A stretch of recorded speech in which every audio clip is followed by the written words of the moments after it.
Nata, perfecto. Sí, perfecto. Yo les pido disculpas. Estoy acá con el bebé. Normalmente mi esposo me ayuda con ellos, pero pues hoy sí es una excepción. He decidido como varias cosas y hasta que se dé.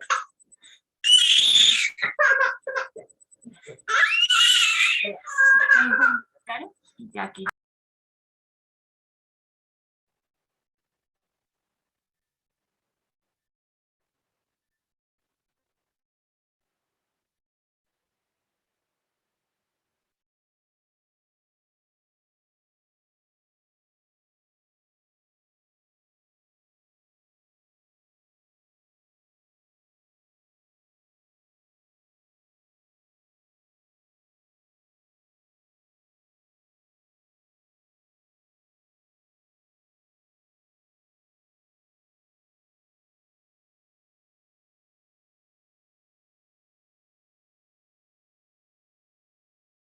Bien, listo. Bueno, entonces para todos, Caro, ¿me autorizas por favor para compartir pantalla? Te agradezco.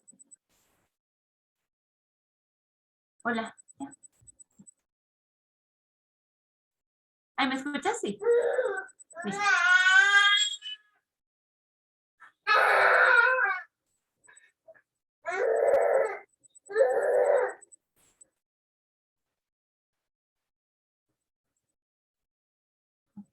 Listo. Eso es cuando ya puedo compartir, creo que ya. Sí, ya me la deja compartir.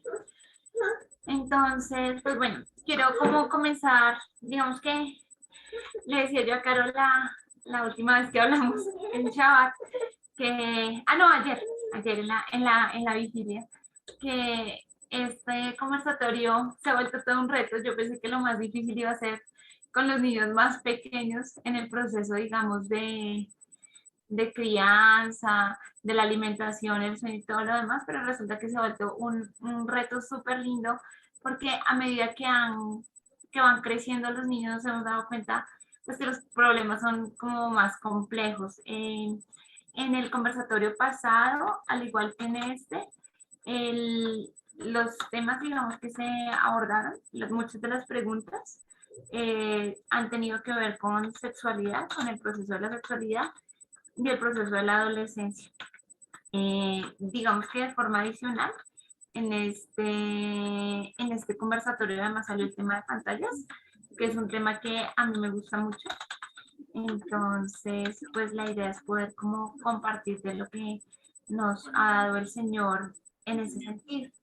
Entonces, para empezar, quiero como hacer un sondeo y preguntarles cuándo piensan ustedes o cuándo creen ustedes que empieza la adolescencia, que se les ocurre a ustedes. No sé si quieren escribir o me quieren levantar la mano, bueno, no sé, qué quieran. ¿Cuándo piensan ustedes que empieza la adolescencia? ¿Nadie? Yo creería que de pronto cuando ya empiezan a desarrollarse tanto el hombre como la mujer, ¿no? Ajá.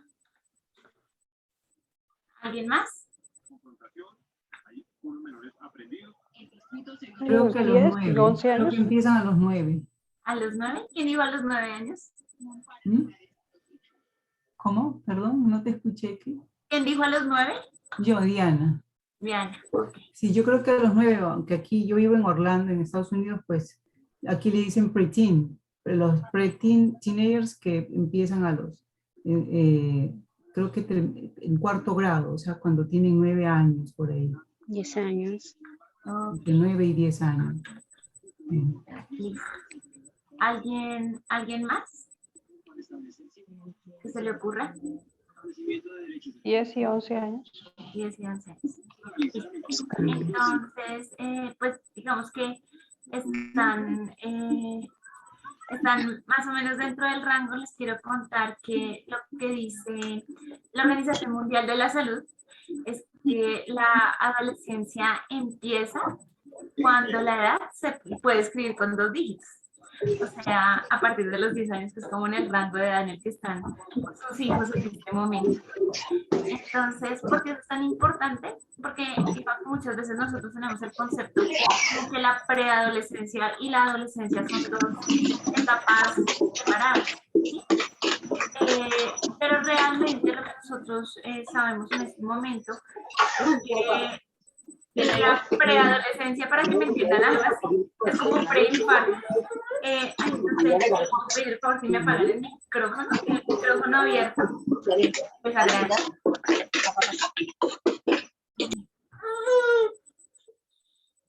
Como tengo acá, bebé, el ruido adicional. Entonces, les contaba que la OMS lo que habla es de que la adolescencia comienza alrededor de los 10 años. ¿Y por qué es tan importante hablar del proceso de la adolescencia? Básicamente porque la adolescencia es un momento en la vida de una persona en donde pasamos, o sea, dejamos de ser niños y empezamos a ser adultos. No sé, ustedes qué entienden por adolescencia o qué se les ocurre o a qué les suena esa palabra. Si yo les digo la palabra adolescencia, no sé si me podrían decir. A mí me parece que es Lo primero que les suena. Sí, exacto. Gracias. Esa es la idea, que sea un conversatorio, no que sea aquí la conferencia. Natalia, sería como adolecer, ¿no? Dejar ya esa etapa de infancia ya para convertirse en jóvenes, ¿no? O sea, en esa que les adolece el cambio, ¿no? Ok. ¿Algo más? Es también de pronto cuando ellos comienzan con los cambios físicos. Ok. ¿Alguien más? Cambios hormonales. Ok. ¿Algo más? Yo tengo una pregunta. ¿Alguien ha visto la palabra adolescencia en la Biblia? Cuando ellos ya no son como niños, ay, perdón, que sé que respondieron al chat, cuando ellos son como niños, sino que son más fuertes y toman sus decisiones. Listo. ¿Alguien ha visto la palabra adolescencia en la Biblia? ¿En la Torah? ¿En alguna parte? ¿No? Nada, listo. Claro. Entonces, efectivamente, la palabra adolescencia no existe en la Biblia, pero lo que sí existe es la palabra joven. Digamos que para nosotros la equivalencia entre joven y adolescente es más o menos la misma. Hay una presentación que yo preparé, que es la que les quiero compartir. Un segundito. Aquí está. Un segundito.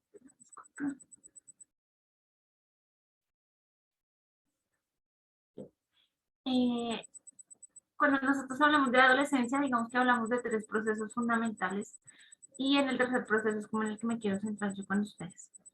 Uno, tiene que ver obviamente con las diferencias que nosotros tenemos de dejar de ser niños físicamente y pasar a ser adultos, y son procesos que se dan en diferentes edades.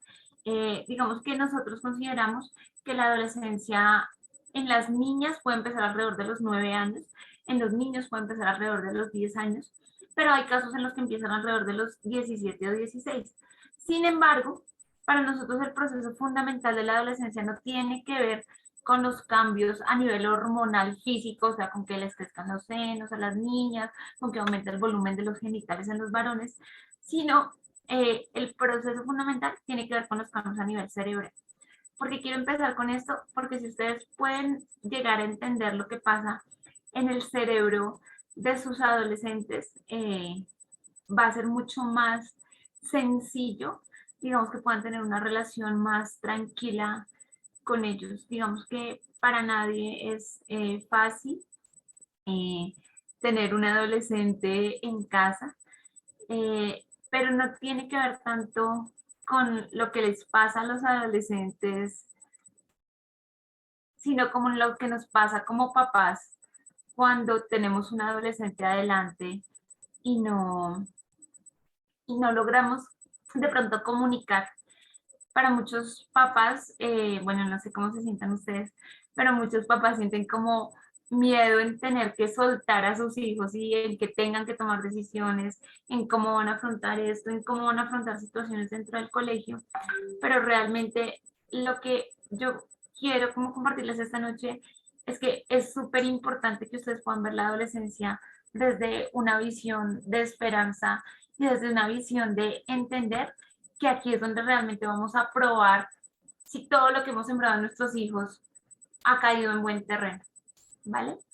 ¿Por qué? Porque en la crianza, cuando los niños son pequeños, ¿sí? Nosotros logramos tomar muchas decisiones por ellos, logramos controlar lo que comen, lo que hacen, dónde duermen y todo lo demás. Pero a medida que pasan a la adolescencia, pues ese proceso ya es incontrolable, ¿sí? Digamos que por razones de orden lógico y de cómo funciona su cerebro. Deme un segundito. Pues ahí se duerme, entonces se pone súper chistosísimo.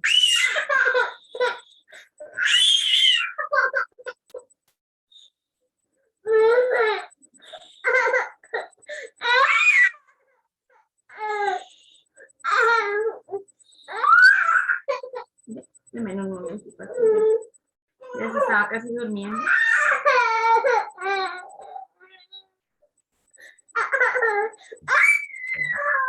Me daría aquí el 10%. Pero me das 3 minutos, por favor. Ya, aquí se durmió. Ya, no fue necesario 3 minutos, ya se quedó dormido. Listo. Entonces, ahora sí les quiero aquí compartir la pantalla. Ya. Entonces, ¿me confirman, por favor, si ven todos la pantalla? ¿Sí? Perfecto, ya la podemos ver. Listo. Entonces, resulta que cuando nosotros hablamos de adolescencia, lo que más nos importa es el desarrollo que tiene que ver con el cerebro y con los cambios que ocurren en el cerebro. ¿Por qué? Porque... ya, aquí. Entonces, esas imágenes que parecen marcianitos, básicamente son las imágenes de cómo se ve el cerebro en un niño de 5 años, que lo van a ver ustedes a su mano izquierda, y cómo se termina viendo el cerebro de un adolescente. Nuestro cerebro está compuesto de dos estructuras fundamentales. Unas son las neuronas, ¿sí? Que son como los ladrillitos que construyen nuestro cerebro, pero esos ladrillitos por sí solos no funcionan. Lo que hace que nuestro cerebro cambie es cómo se conecta un ladrillito con el otro. Cada vez que nosotros aprendemos algo, el aprender a hablar, el aprender a caminar, pero sobre todo también aprender a socializar, aprender a tomar decisiones, aprender a definir qué cosas son o no son riesgo para nosotros, no cambian los ladrillos. Lo que cambian es qué ladrillo se conecta con qué ladrillo. Y esas conexiones las logramos ver en azul, ¿sí? Entonces, si ustedes se dan cuenta, en un niño de 5 años hay muy poquitas conexiones, o sea, ustedes ven poquita materia azul y morada, pero a medida que crece, lo que nosotros esperamos es que alrededor de los 20 años, yo creo que hay unos en los que nunca funciona, esas conexiones se fortalezcan y el cerebro logre ser capaz de tomar buenas decisiones. ¿Cuál es el problema con la adolescencia? Y cuando les hablo de adolescencia, les hablo de los niños y jóvenes entre los 10 y 25 años. Eso que ustedes ven aquí, que se ve como una margarita, ¿sí ven que se ve como una florecita amarilla con unos pétalos rosados? Se llama el sistema límbico. ¿Qué es el sistema límbico? Es nuestro sistema de recompensa. Cuando ustedes se sienten felices, quiero que piensen en este momento algo que los haga sonreír. Cualquier cosa, la que sea. ¿Ya? ¿Se imaginaron algo? Yo no veo aquí muchas sonrisas, solo 2 personas tienen la cámara prendida, pero eso que les hace a ustedes sonreír, hace todo que se prendiera un bombillito en el sistema límbico. Nuestro sistema límbico es el que regula las emociones, tanto las emociones positivas como las emociones negativas. ¿Qué pasa en el cerebro de los adolescentes? Que el sistema límbico es supremamente grande, ¿sí? Entonces, ellos son muy emocionales. No sé si ya les ha comenzado a pasar a sus hijos, pero con mucha facilidad suelen levantarse y estar enojados. Y uno le dice, ¿pero por qué estás enojado? Pero porque sí, ¿sí? O les pasa que tú les dijiste alguna cosa y de un momento a otro se pusieron a llorar. Pero también el sistema límbico se encarga de la socialización. Por eso para las niñas es tan importante socializar. Una mamá hace una pregunta, no voy a dar el nombre ni nada de eso, pero hablaba de que su niña tuvo una experiencia adversa en el colegio y no ha sido como capaz de volver al colegio. Es porque cada vez que ella vuelve al colegio, su sistema límbico le dice, mira, esto fue terrible. Y logra desmoronarla en cómo se siente, ¿sí? Por eso las experiencias emocionales en la adolescencia son tan importantes Y eso de querer vivir las emociones al extremo no es porque sean necios, testarudos y se quieran portar mal, sino porque en la vida real tienen un sistema límbico que está súper, súper, súper alterado. Y porque también es importante saber lo del sistema límbico, porque en la adolescencia es cuando se consolidan las adicciones, ¿sí? Quiero que piensen por un momento cuando ustedes eran adolescentes, un segundito. Y quiero que piensen qué era lo que los hacía sentir bien.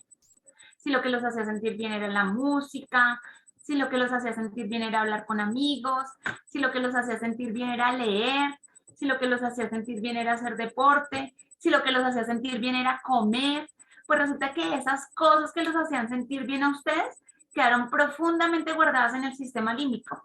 Y en este momento de su vida, cuando ustedes se sienten tristes, aburridos o enojados, el sistema límbico sale a decirte, mira, ¿te vas a sentir bien? Sí, comes.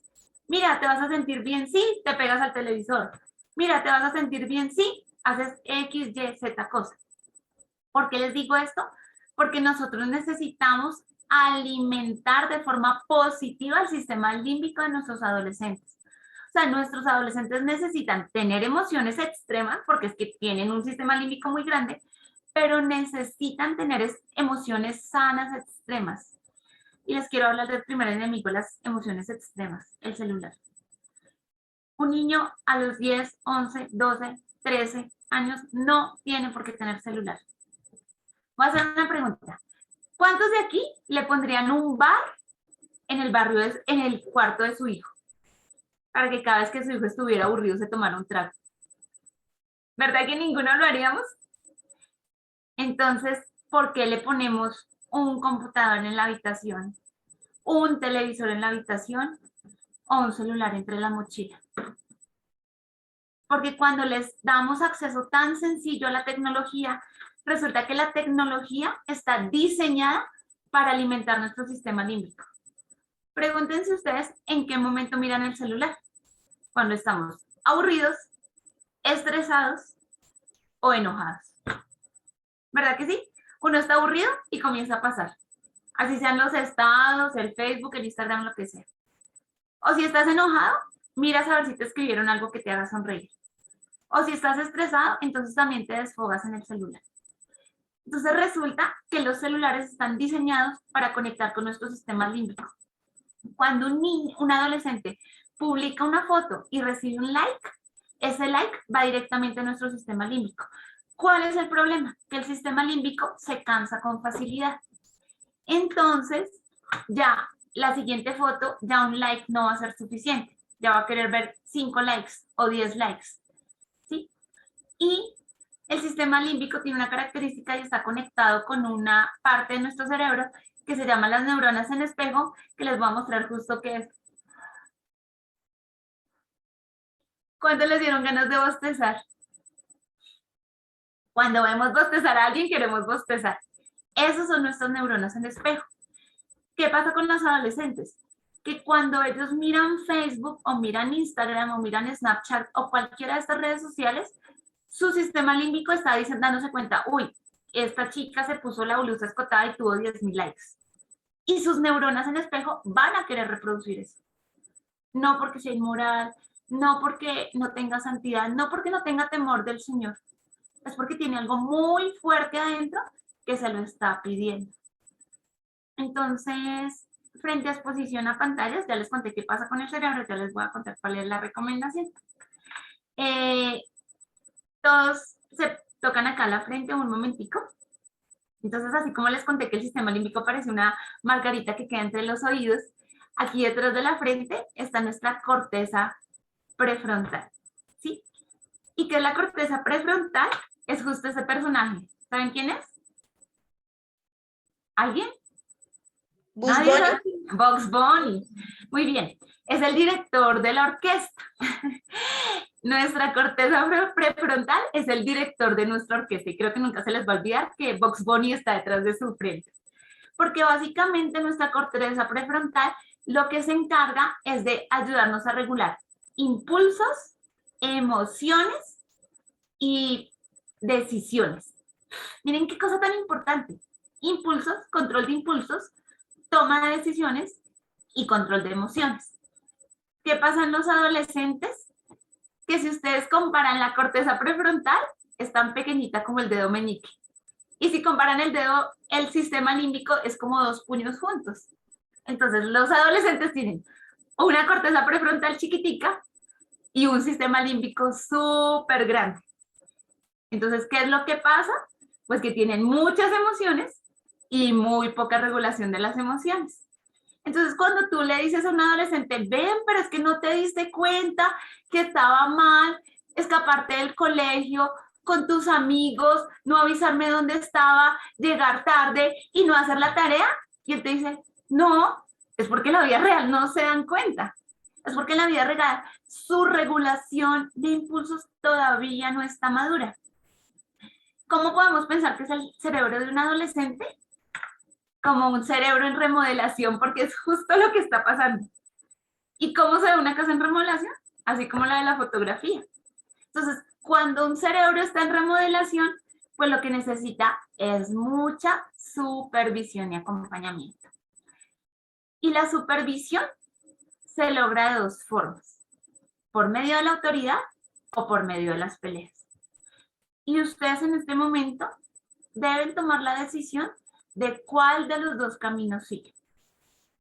Les voy a decir los pros y los contras de ambos caminos y cada quien toma, digamos, como la decisión más acertada en ese sentido. Yo el fin de semana pasado hice un taller con los chicos de jóvenes y les hacía algunas preguntas que quiero hacérselas ahora a ustedes. Y quiero escuchar 1 o 2 opiniones y ya les voy a retomar este tema. ¿Cuál es la diferencia entre una advertencia y una amenaza? No sé quién quiere participar. O si no, yo pregunto aquí de los que veo.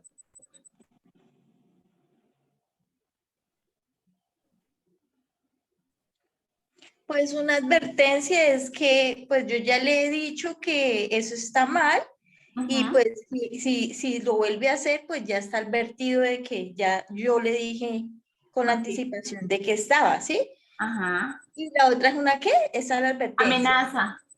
Y la amenaza pues es ni siquiera decir, sino si lo hace, tome, ¿sí? Pero no le está dando diciendo por qué, no le está dando el por qué. Ok. ¿Alguien más? Yo creo Doctor, que suenan como si fueran exactamente lo mismo. Advertencia y amenaza. Creo que no hay distinción. No sé, no sabría dar una distinción porque tanto cuando adviertes, cuando hay una amenaza, dices, si haces esto o dejas de hacer esto, vas a tener esta consecuencia, pues. Entonces, no sé. Ahí. Bueno, yo les cuento lo que dice la Real Academia de la Lengua. Una advertencia tiene que ver con una instrucción que se da tratando de prevenir un riesgo, ¿sí? Les pongo un ejemplo. Cuando uno va manejando, entonces le dicen, por ejemplo, curva peligrosa. Eso es una advertencia, ¿sí? O sea, te están diciendo pilas porque viene una curva y pues si uno la coge muy rápido, ¿qué va a pasar? Se puede volcar o se puede estrellar. Una amenaza es una instrucción que se da con el objeto de ejercer presión psicológica sobre la otra persona para que ejecute una orden. ¿De acuerdo? Vamos a comenzar a aclarar cosas. Listo. Ahora, ¿cuál es la diferencia entre un castigo y una consecuencia? Estas mismas preguntas yo se las hice a los chicos de jóvenes el sábado. ¿Qué se les ocurre de los que no han hablado? Si quieren pueden hablarlo ahí con sus parejas o bueno, y quiero escuchar qué piensan. Buenas noches, doctora Natalia, qué lindo volverte a escuchar. Buenas noches. No, pues voy a decir algo como lo que se me ocurre, no sé. Claro, aquí no hay respuestas buenas ni malas, tranquila, Caro. Sí, total, yo digo que castigo es cuando ya toca castigar, que decir, ya te voló ya te voló el Pérez, que decir, ya te lo sacó, digámoslo así.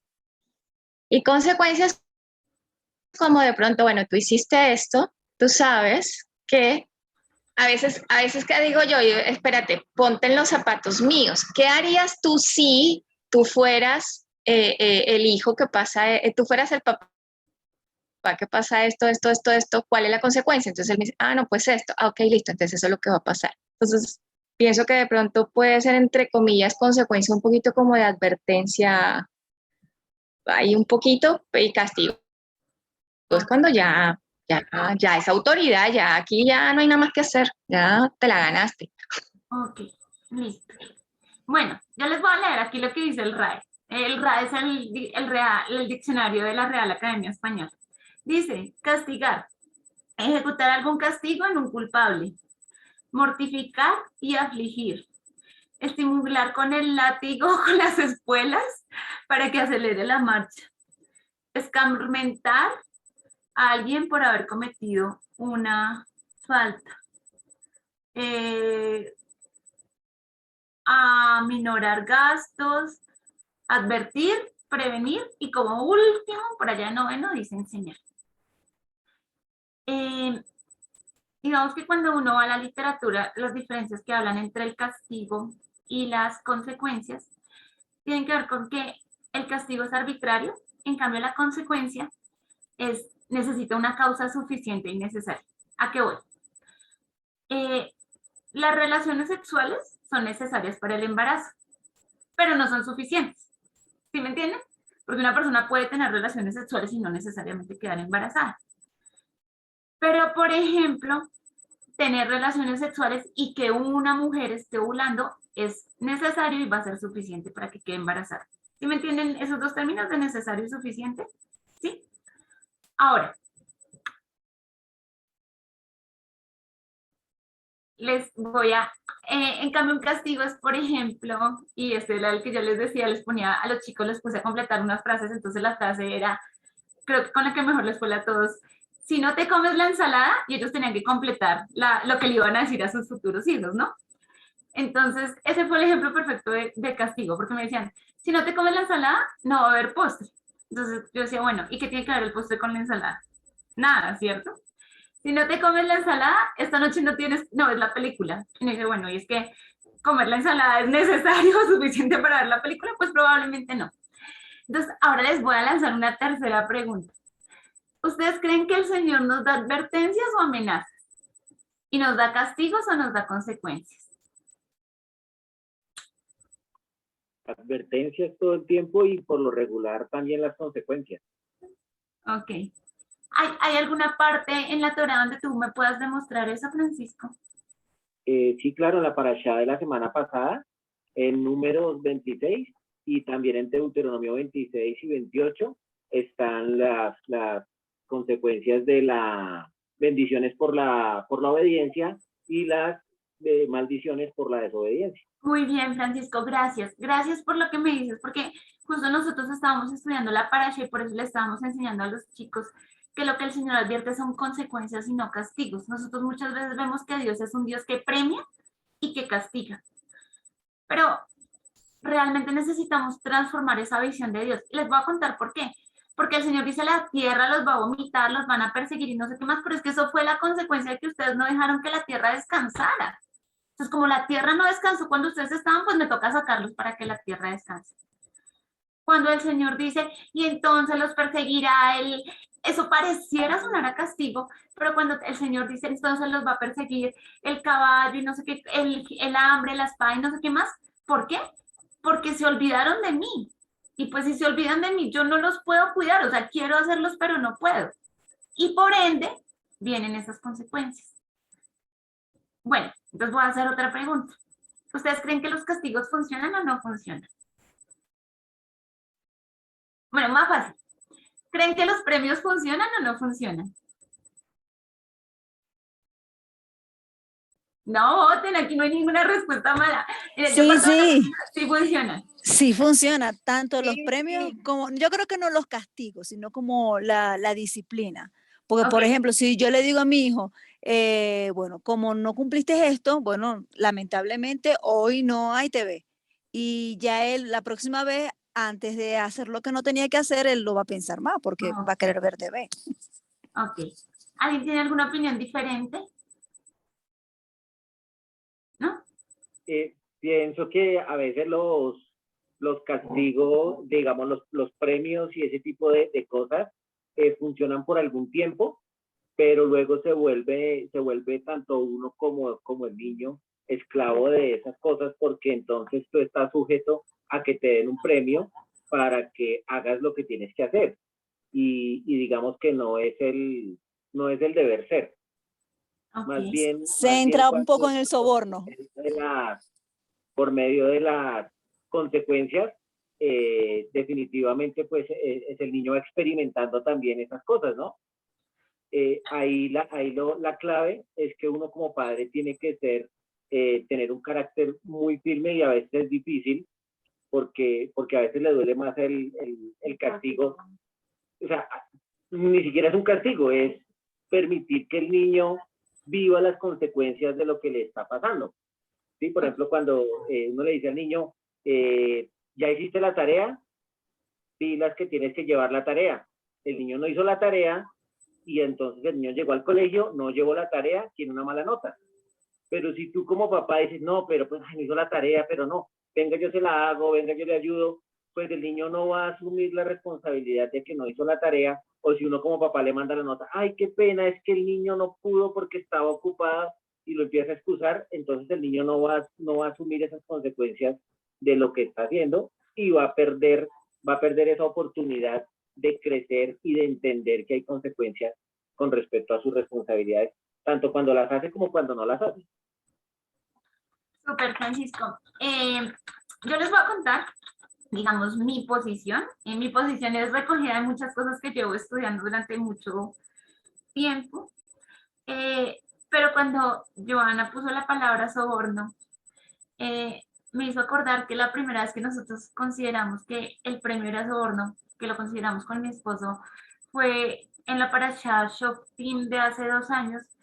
La enseñanza la dio Carmen Lucía y sus hijos. Yo no sé si ustedes se acuerdan de María Cantaleta y... Bueno, ellos contaron como una historia de niños en donde un niño efectivamente lo sobornaban y el otro cumplía por cumplir. Quiero que piensen por un momento en los premios que ustedes les daban a sus hijos cuando eran pequeños. Chocolates, dulces, ver televisión, ¿cierto? Todos premiamos con eso. Entonces es súper chistoso porque casi siempre los premios tienen que ver con cosas que no son tan buenas, pero que se las damos para que ellos se sientan mal, para que ellos se sientan bien.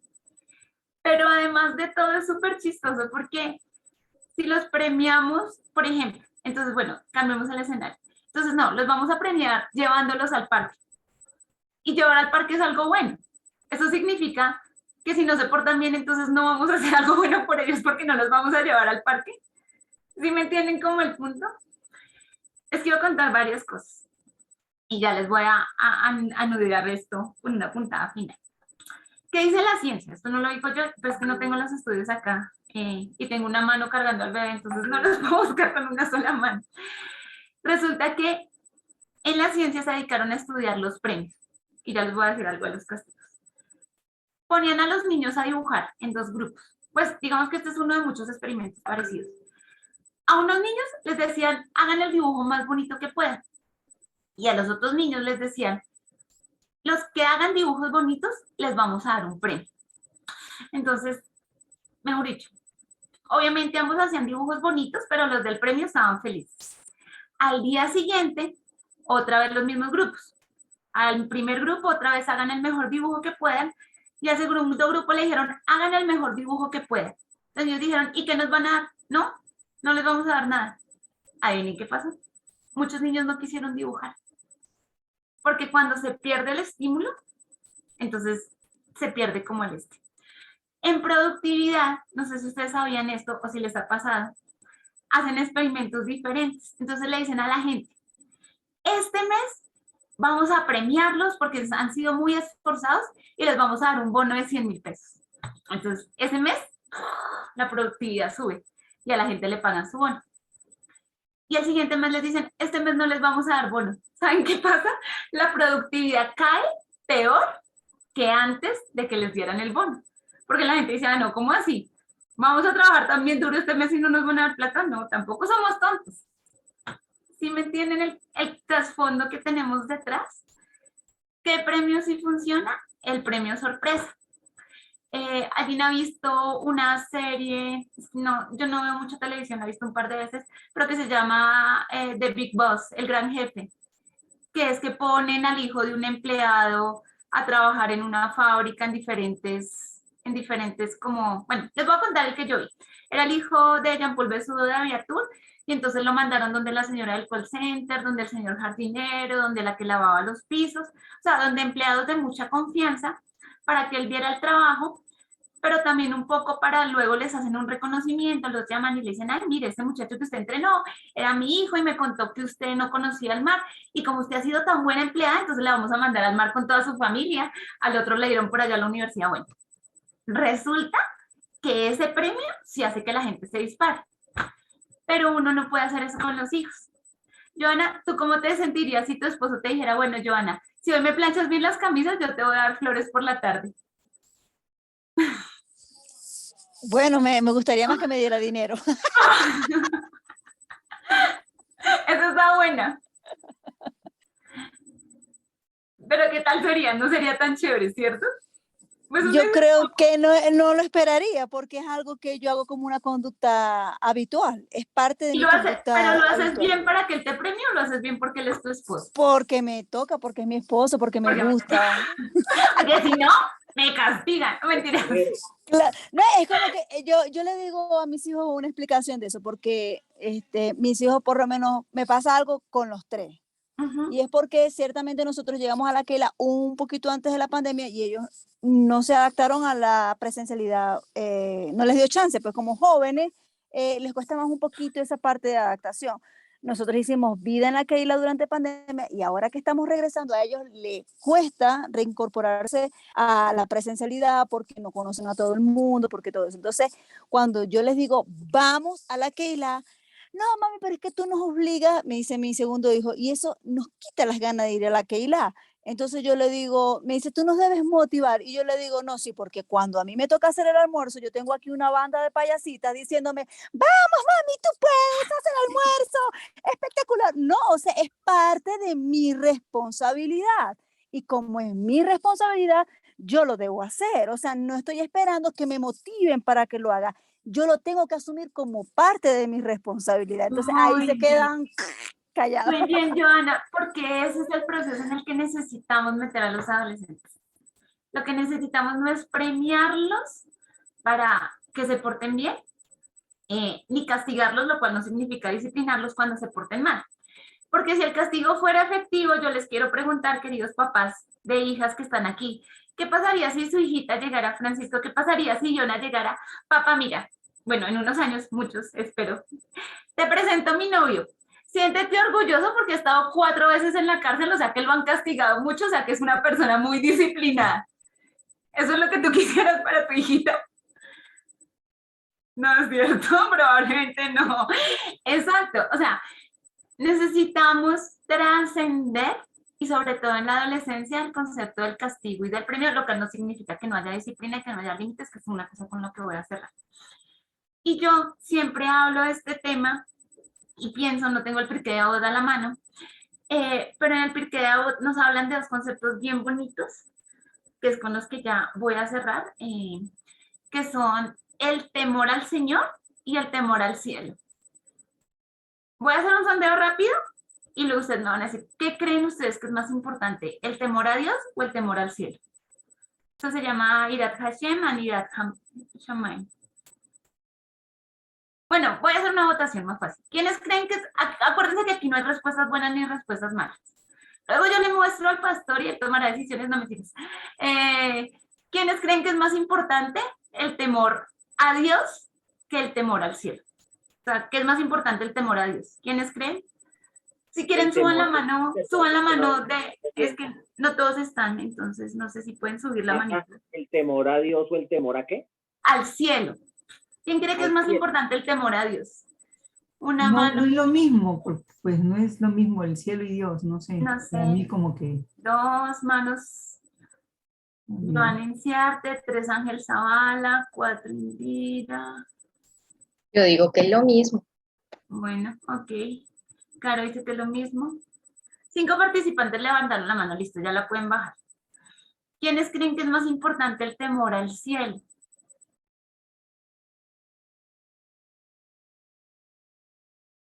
Dos participantes. Listo. Pueden bajar la mano. Entonces resulta que en el judaísmo hay un concepto bien bonito que se llama el temor al cielo y el temor a Dios. ¿Qué es el temor a Dios? El temor a Dios es el temor al castigo de Dios. O sea, cuando uno le tenía miedo al papá que le hiciera pavo pavo. Básicamente eso. Y el temor al cielo se los voy a describir porque es mucho más fácil describirlo que se lo imaginen y no decírselo en palabras. ¿Cuántos de ustedes se han acostado a mirar las nubes alguna vez en su vida? Todos, ¿cierto? ¿Cómo se siente uno cuando ve, tal cual dice el Salmo, los cielos cuentan la gloria de Dios? Un día anuncia otro día, que uno ve el atardecer, que uno ve todas las cosas que el Señor se ha creado. ¿Cómo se sienten ustedes?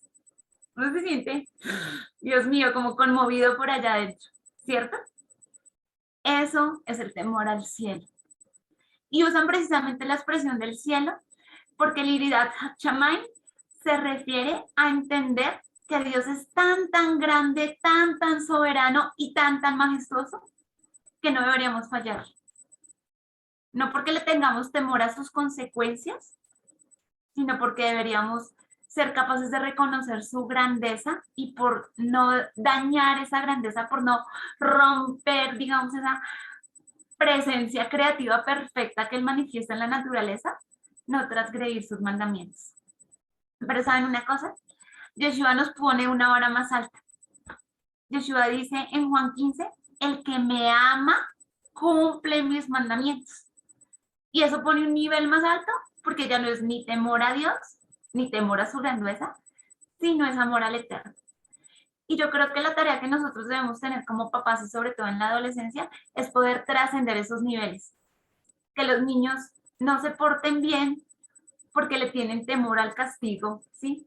Temor a que si, no sé, si pierden una materia o bueno, X, Y, Z cosa pasa, les va a pasar algo malo.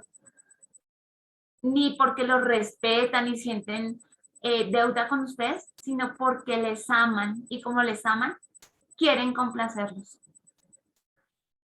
Ay, Dios mío, fue una cosa importante que les iba a decir. Bueno, ya Dios me la recordará. Entonces, como es importante poder complacer a los papás, uno debe ser capaz de transmitir amor infinito a los hijos y amor no condicionado a los hijos. Y creo que eso a veces como papás nos cuesta mucho. ¿Sí? Deberíamos ser capaces, yo no sé si ustedes escucharon ayer en la intersección lo que decía Paola Rojas, pero ella hablaba de que deberíamos ser capaces de amar a nuestros hijos tal cual como son y entender que nuestros hijos son el reto más bonito que nos puso el Señor para transformarnos a nosotros mismos. En crianza, digamos que en los niños pequeñitos, pero ahorita que ustedes están en la adolescencia lo van a identificar, los hijos son un espejo de nuestros propios defectos. Los hijos son una oportunidad de transformar nuestros propios defectos. Porque cuando nosotros, por ejemplo, yo siempre cuento esto, yo soy enojona, entonces a mí me dan mal genio las cosas pequeñas, me da mal genio llegar tarde, me da mal genio que una cosa no está como yo quiero, esa es como mi naturaleza. Aquí yo lo puedo confesar públicamente porque ya todo el mundo lo sabe. Pero yo me enojo, me muerdo los labios y cuando estoy muy enojada me pongo a llorar y ya, y pasa todo. Porque digamos que no es que lo trascienda. Mi hijo de la mitad es 100.000 veces más volado, pero él sí coge y bota las cosas. ¿Cuál es mi tarea como mamá? Pues obviamente yo le tengo que enseñar que las cosas no se botan, o sea, no se trata de como si mi hijo es enojado, sí, así, no boten las cosas. Tengo que darle alternativas, que es una cosa que les quiero contar ahorita, pero además mi tarea es corregirme, porque yo no puedo dar de lo que no tengo. Yo quisiera darles $1.000.000 a cada uno de ustedes, pero si no lo tengo, no lo puedo dar. Yo quiero enseñarle a mi hijo que el enojo no es el camino, pero si yo me enojo todo el tiempo, ¿cómo se lo puedo dar? ¿Sí? Entonces, Piensen en esa situación que es más difícil con sus hijos y es la bomba, el bombillo de gasolina que te está prendiendo el Eterno para mostrarte que tienes que resolver algo en tu corazón y que probablemente de otra manera no lo resolverías, ¿sí? El Señor es tan clemente y tan compasivo con nosotros que nos podría poner una prueba tenaz, pero la prueba que nos pone es decir, mira, tu hijo está tal cual estás tú, así que resuélvelo. Lo que pasa es que los hijos son como los espejos del circo, te amplifican y te ves así súper gordo, ¿sí? Entonces muchas mamás me dicen, es que mi hijo se come las uñas. Comerse las uñas es un signo de ansiedad. Cuando un niño se come las uñas es porque como papás somos ansiosos, ¿sí? Pero lo otro que es importante es darle a los niños alternativas porque el cerebro de las personas no sabe olvidar. Si yo me cambiara hoy el nombre y les dijera a ustedes que de ahora en adelante me voy a llamar María Pancracia, cada vez que ustedes me ven, no me van a decir hola María Pancracia, me van a decir hola Natalia. ¿Por qué? Pues porque me conocen así. Entonces ustedes van a decir hola ay, hola María Pancracia. Su cerebro siempre les va a botar el piloto automático que es, digamos, lo que uno aprende a hacer. Y hasta que el circuito de María Pancracia, María Pancracia, María Pancracia no crezca, no van a poder cambiar. Los niños no saben olvidar. Entonces, cuando tú le dices a un niño, no te comas las uñas, tienes que darle una alternativa. Ok, no te comas las uñas, aprieta esta bolita. Los chicos que son desordenados, no sé, todos ustedes acá deben estar lidiando con el desorden porque esta es la edad del desorden y es la edad de los puerquitos, perdón que lo diga así, que son los puerquitos, duran 1 hora en sauna, pero no se lavan las orejas. ¿Sí? ¿Les ha pasado? Entonces, uno tiene que darles alternativas, ¿sí? Ejemplo, como no se acuerdan de lavarse las orejas, entonces siempre antes de bañar, mira, te dejo esta esponjita bonita con, no sé, tu cosita azul para que te acuerdes de lavarte las orejas.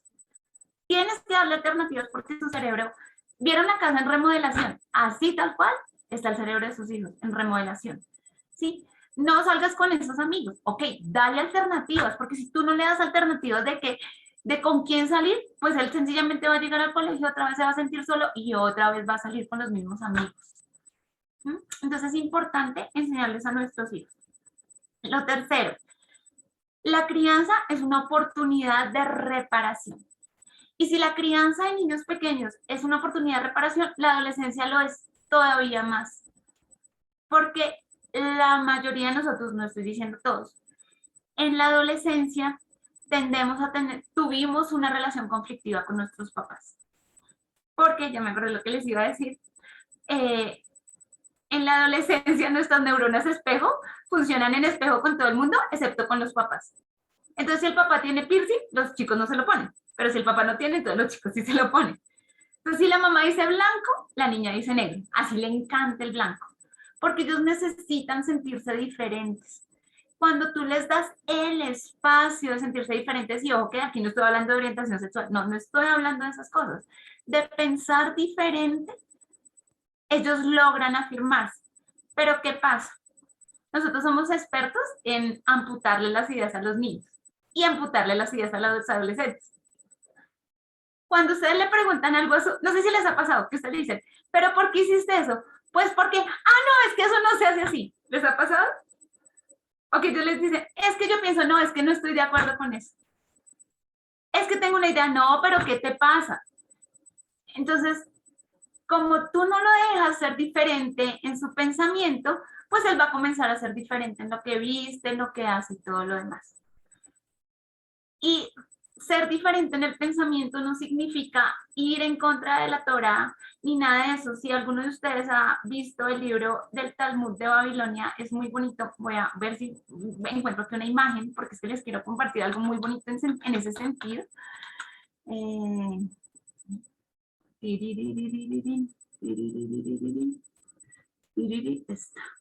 Bueno, voy a tratar de compartírselas, aunque esto no se ve muy bien.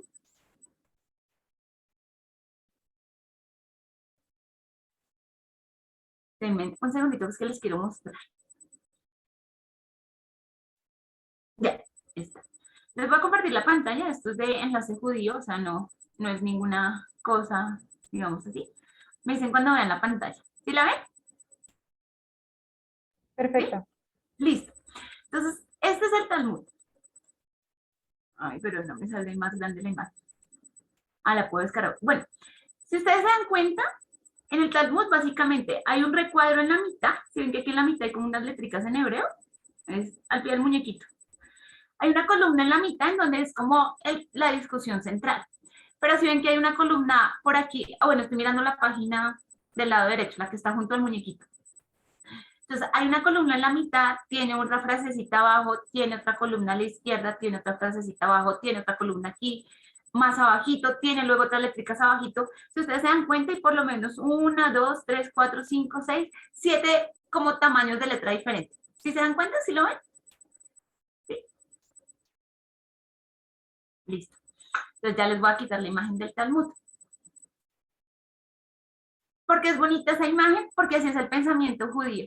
Entonces, si por ejemplo lo que dice la Torá es que no cocerás el cabrito en la leche de tu madre, entonces Rashi decía, sí, eso se refiere a que no debemos mezclar carne con lácteos por esto y esto y esto.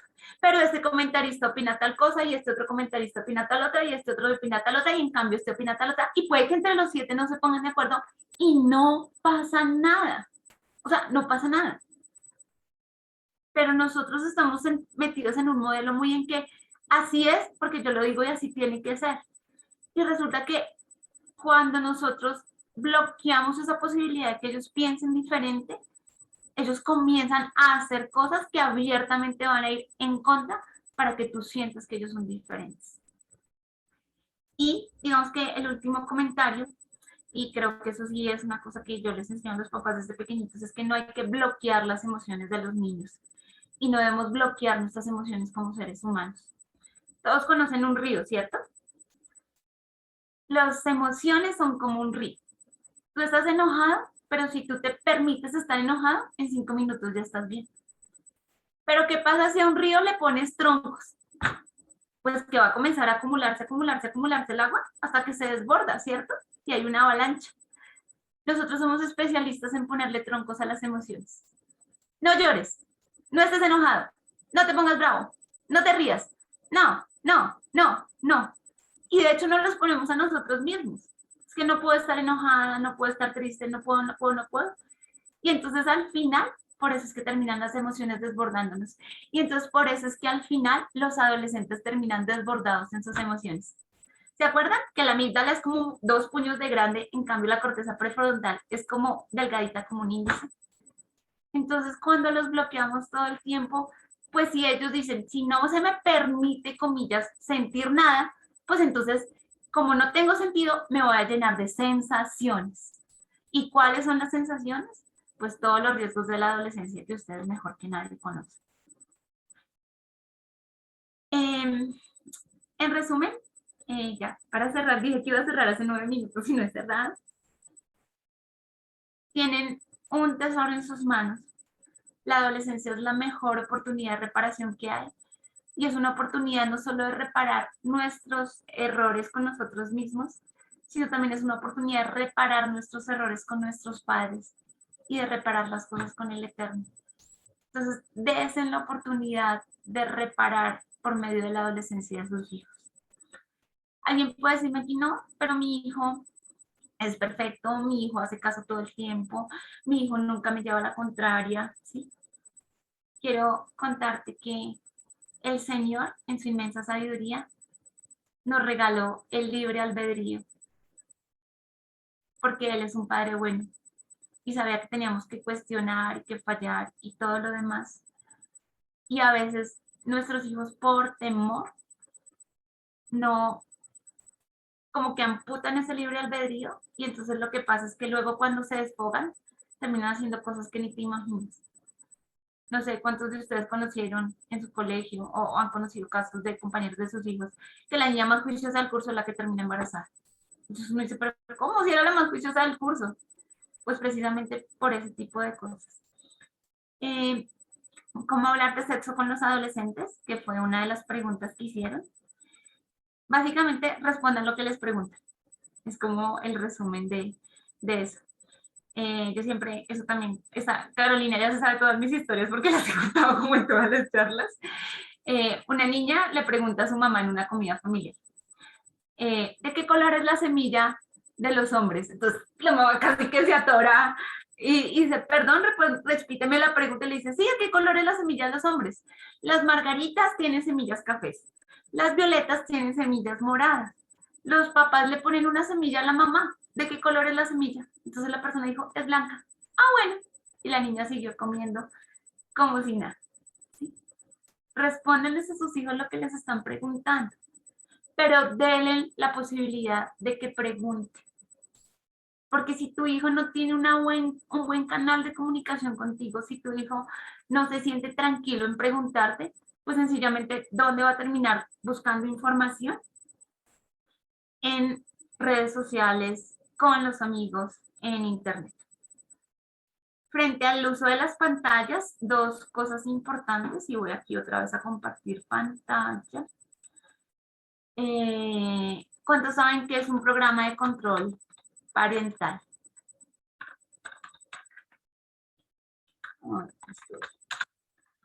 ¿Alguien sabe? Francisca. Sí, Nathan, los celulares como existen aplicaciones que podemos ver nosotros que los niños pueden estar viendo en YouTube o que están haciendo en redes, por ejemplo. Sí, este es gratis, digamos que hay otros que son gratis, pero pues a mí este me gusta, se llama Custodio, con Q. Es gratis, o sea, es gratis, no es que solo empiece gratis, tiene una versión gratis y una versión free. Pero básicamente eso es lo que son los programas de control parental. Filtra el contenido de las aplicaciones. ¿Eso qué significa? Que es muy posible que personas que sean extrañas no puedan contactarse con tu hijo, que otras personas, que por ejemplo, no sé cuánto les ha pasado que uno está buscando una cosa X y aparece los glúteos de una mujer diciendo texting gratis o ese tipo de cosas, que ese tipo de imágenes no salgan en los niños. Monitoriza la actividad. ¿Eso qué significa? Que tú puedes en tiempo real ver que está viendo tu hijo. Que me encanta, establece límites de tiempo. Entonces, no tendrías que, por ejemplo, el celular a mi sobrina se le apaga a las 8 de la noche y se le apagó. O sea, ya, punto. ¿Sí? Hace seguimiento de llamadas y SMS, bueno. Pero hay otros programas que hacen otras cosas muy chéveres, como por ejemplo, aquí donde es que se deja de compartir, como por ejemplo, permitir o bloquear aplicaciones. Eso lo deberíamos tener instalado. Ya les dije que no deben tener celulares, pero si sus hijos tienen celulares, en su celular y por supuesto en el computador de la casa. ¿Qué otra cosa me interesa que conozcan? Esto me avisas, Caro, cómo le mandamos el link a los papás. Una cosa que se llama el Plan Unificado de Medios. Nata, al final, papás, les voy a mandar el enlace de lo que estamos grabando y ahí les voy a compartir los enlaces de información adicional. El Plan Familiar Unificado de Medios es muy chévere. Ay, ¿dónde está? Aquí se me perdió. Se me perdió. Ya se los voy. Bueno, me tocó contarles. Aquí ya. No lo encuentro. Bueno. El Plan Unificado de Medios es muy chévere porque básicamente es que como familia nos reunimos no a decirle al niño, tú no puedes usar el celular. No, ok. Como familia, ¿qué espacios hay libres de celular? Les pongo el ejemplo. En mi casa, en el comedor no se usa celular. Obviamente mis hijos no usan celular, pero tampoco lo usa la abuelita, tampoco lo uso yo, tampoco lo uso mi esposo. ¿Sí? Y si estamos comiendo y suena el celular, no se contesta. ¿Qué áreas de la casa son libres de celular? ¿Qué momentos del día son libres de celular? Pero además, ¿qué vamos a hacer para reemplazar ese tiempo libre de celular? ¿Qué vamos a hacer en familia como tiempo al aire libre, como tiempo en calidad y todo lo demás? Entonces es muy chévere porque te ayuda como a establecer esas prioridades. Perdón. Y ya, eso como de lo que me preguntaron de sexualidad les iba a decir otra cosa, y es que es importante, digamos, explicar a la medida de los cambios físicos y todo lo demás del niño. Háganlo en oración, háganlo en tranquilidad, pero sobre todo háganlo con amor. Cuando la palabra dice que el amor cubre multitud de pecados, es porque el amor del Eterno es mucho más grande que su misericordia. La palabra dice que Él castiga hasta la 4ª generación, pero que tiene misericordia por miles de generaciones. Eso significa que si son por lo menos 1000, 4 por 250 da 1000. Pero como son miles, son 2000. O sea que por lo menos el amor del Señor es 500 veces más importante que el castigo. Y creo que ese es como el modelo perfecto que nos muestra el Señor en cuanto a la relación con nuestros hijos. Por aquí había una pregunta sobre la alimentación, entonces quiero aprovecharme de esa pregunta para contarles riesgos de conductas alimentarias a esta edad. Las vitaminas no sirven para que los niños coman y el cocoshure y ese tipo de cosas en cambio tampoco, no se dejen meter ese gol. Lo que uno tiene que saber son las porciones en las que comen los niños. Todos ven la palma de su mano, ¿sí? Esa palma de la mano debería ser el tamaño de proteína que uno coma, carne, pollo, huevo, y esa palma de la mano es la proteína que necesita su hijo. Un puño de la mano es la proteína, la cantidad de harina, y uno debería necesitar más o menos entre 1 y 2 puños de harina. Y lo que quepa en el cuenco de la mano es lo que se necesita de legumbres, verduras o frutas. Cuando la mayoría de niños comen por encima de eso, pero cuando los papás son conscientes de esas porciones, dicen, entonces no es que esté comiendo mal, sino que yo le estoy sirviendo mucho. Y nosotros también tenemos otra cultura que es muy chistosa, que es la cultura del plato vacío. Entonces queremos que se coman hasta la última gota. Y entonces resulta que estamos criando anoréxicos y bulímicos en potencia. ¿Por qué? Porque ¿qué es la anorexia? Tener hambre y no querer comer. Entonces tu hijo te dice, ¿me das una fruta? No, porque acabaste de almorzar. Quiero maní. No, porque acabaste de comer. Entonces tiene hambre, pero no come. Pero también es la cultura de la bulimia. ¿Qué es la bulimia? No tener hambre, pero comer y comer y comer, porque toca comer. Mamá, no tengo hambre. No, pero tienes que seguir comiéndote hasta el último plato. ¿Sí? Y en esta edad es cuando comienzan a desarrollarse los trastornos alimentarios. Signos de alerta, niños que no se sientan a comer en familia. Claro, si ya las comidas en familia no están en la casa, pues no es culpa del niño. Pero las comidas en familia es una cosa que necesitamos recuperar, por lo menos para nuestras familias de la comunidad, sino para todas las familias del mundo. Está demostrado científicamente. Yo creo que Dios permite esos estudios como para decirnos, mire, está ahí en sus manos. Niños que comen en familia, menos incidencia de bulimia, menos incidencia de anorexia, menos incidencia de sobrepeso, pero además menos adicción a drogas, pornografía, internet y todo lo otro. Entonces hagamos que el rato de comer en familia sea un rato agradable. Y que sea un rato en el que se hable de Torah. Hay una Mishnah que dice que cuando no hablamos de la Torah en la mesa familiar, entonces estamos sacrificando a los ídolos. Imagínense lo importante que es el comedor familiar para el Eterno. Signos de alarma. Chicos que no dejan que sus papás los vean con poca ropa. Ellos a esta edad ya desarrollan pudor y eso está muy bien respetable. Pero de vez en cuando péguenle una ojeada a sus hijos cuando salen en toalla del baño. Niñas con anorexia se ponen mucha ropa y los papás o las mamás son los últimos en darse cuenta. Signos de alarma, niños que terminan de almorzar o desayunar o de comer, inmediatamente van al baño.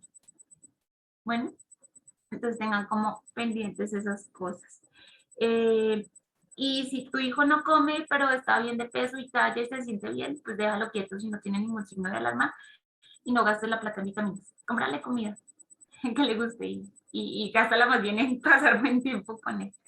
No sé qué más preguntas tengan, Karen. O si nos faltó alguna por responder del listado, creo que no, pero voy a revisar aquí, pero si tú me ayudas a revisar, Karen, también te agradezco.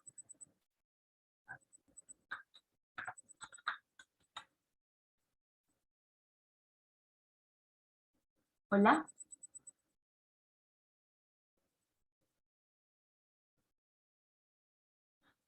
¿Me escuchan? No sé. Te escuchamos perfecto, Natalia, señora. No sé si falta alguna pregunta más. Los papás quisieran abordar algún tema extra, son 9:20, estamos súper bien de tiempo y fue cuando Bueno, mejor hemos sí. manejado el tiempo. Entonces, los papás quisieran abordar algún otro tema adicional. Recuerden que esto está siendo grabado, pueden volver a mirarlo, pero con cerca volvemos dentro de un año. Entonces, aprovechemos este espacito, alguna duda que tengan, querida Natalia. Mientras pienso si tienen alguna pregunta más, les voy a cerrar el tema de la autoridad, que no se los dejé cerrar. Entonces, nos quedamos en esta diapositiva y vimos por allá una vuelta. Entonces, autoridad versus peleas. Ya varios levantaron la mano, ya les voy a dar la palabra. Quiero que antes de eso me digan, ¿quién es la persona que ustedes creen que tiene más autoridad de los oficios que conocen, de las profesiones que conocen. Ahora los micrófonos, escriban en el chat.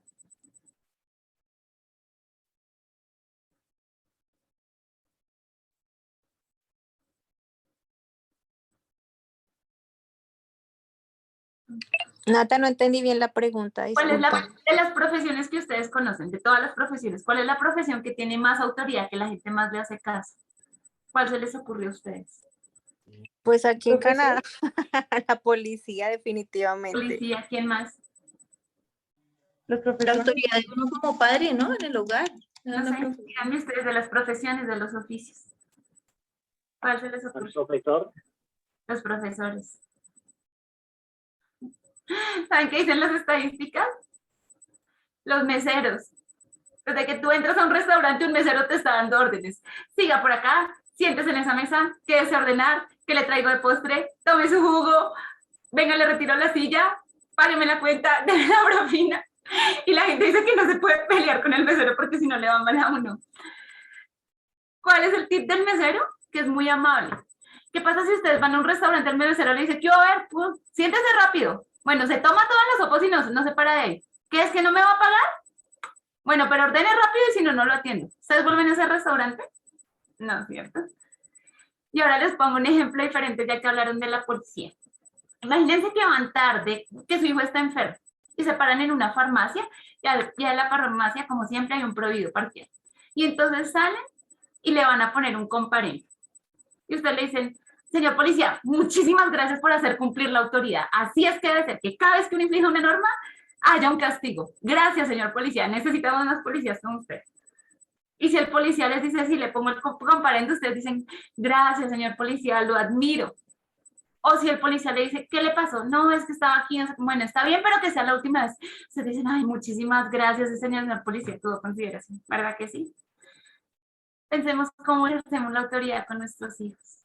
Yo pienso que esos ejemplos no los crea Dios de la nada. Y no estoy diciendo de no disciplinar. Se disciplina con amor, se disciplina con pocas reglas, pero firmes, y concentrarse en las cosas importantes, porque la autoridad es como la plata. Y si uno se la gasta en pequeñeces, después cuando la necesita de verdad para cosas importantes no las va a tener. No van a andar despeinados todo el tiempo, no se van a dejar mugre en las orejas todo el tiempo. El ejemplo que puso Francisco de la tarea me hace pensar en una cosa. Hay, bueno, una de las charlas que yo he escuchado, decían que muchas veces para los papás el tema de la levantada se vuelve una tortura porque no se quieren levantar, van tarde, y entonces uno los regaña y los acosa, y entonces al final el chico llega de mal genio al colegio, uno llega de mal genio al trabajo. Entonces decía, si no se levanta temprano, llévelo al colegio con pijama. ¿Ustedes creen que después de un día que su hijo vaya con pijama, va a volver a levantarse tarde? Pero nosotros queremos solucionar todo, ¿cierto? Y queremos solucionar todo para que nos vaya bien y nos vean bien. Y denles tiempo. Hay una frase que me encanta que dice que los niños hacen las cosas cuando estén listos. ¿Cuándo va a dejar de ser tímida? Cuando esté lista. ¿Cuándo va a aprender a dormir solo? Cuando esté listo. ¿Cuándo va a poder ser ordenado? Cuando esté listo. Hay que enseñarles, sí. Con los adolescentes funciona mucho describir las situaciones, ¿sí? Entonces, si por ejemplo es el ejemplo de las tareas, entonces si tú le dices, pero ¿por qué no? ¿Por qué te fue mal? Yo te dije que hicieras la tarea. Yo veo que tienes una mala nota porque no hiciste la tarea. ¿Qué se te ocurre que podemos hacer? Y se van a sorprender con las ideas que les dan los adolescentes. Pero cuando uno pregunta, debe estar dispuesto a escuchar. Hay otra estrategia en disciplina que se llama la lista de solución de problemas, que es que si hay un problema, pues uno debe involucrar a los chicos en la solución de problemas, ¿sí? De hecho, cuando el Señor le pregunta, ¿dónde estás? Eso es lo que le está diciendo, o sea, no es dónde estás en el jardín del Edén, porque pues el Señor es todopoderoso y lo sabía. ¿Dónde estás tú en esta situación? O sea, ¿cómo vienes tú a solucionar esa situación? Pero uno debe estar dispuesto a escuchar. Mis hijos pelean mucho, como todos los hermanos, porque sirven para aprender a pelear y sobrevivir. Y entonces, lo que hicimos fue sentarnos. Ok, ustedes pelean todo el tiempo. Entonces, ¿qué puedes hacer? ¿Qué quieres hacer cuando David cuando David haga algo que no te guste? Entonces comenzaron a decir cosas tan ridículas, perdóneme que le diga, como volverlo chiquitico y subirlo al armario, pegarlo contra el techo, meterlo en un globo, mandarlo al mar. Entonces yo comienzo a decirle, no, eso no se puede, no se puede. Pues entonces, ¿para qué me siento a hablar con él? Entonces lo que nosotros hacemos es que anotamos todo en una lista, todo. Entonces al final ellos terminan riendo. Y luego yo les digo, bueno, yo creo que podemos hablar, puedes llamar a la mamá, ¿sí? Si estás enojado, puedes irte a tu cuarto. Y entonces luego de hacer su lista y luego de hacer mi lista, comenzamos a mirar ¿cómo se dice? Cada solución. Entonces volverlo chiquito y montarlo allá. Entonces yo les decía, ¿tú crees que se puede hacer eso? Entonces se reían, me decían, no. Yo, bueno, esto está chimula. Tirarlo contra el pecho, ¿se podría? Entonces me decían, no, porque se caería. Ah, bueno, entonces está chémole. O sea, sus hijos tienen muchas soluciones y ellos tampoco son tontos. Lo que uno necesita no es activarles la amígdala, que ya ven que es muy grande, sino fortalecer lo que está aquí detrás, el director de la orquesta. Bueno, entonces pues ya eso. Me dicen que hicieron una pregunta en el formulario y no la comentó. Espérame, es que tengo un problema con mi celular y es que está descargado. Caro, ¿me puedes hacer un favor? Me reenvías el formulario aquí al chat de mi esposo. Aquí. Es el que tengo abierto en el computador.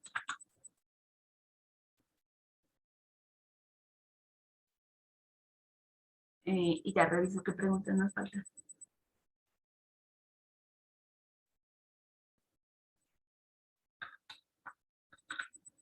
Ya revisamos qué preguntas ya. Aquí ya me las mando.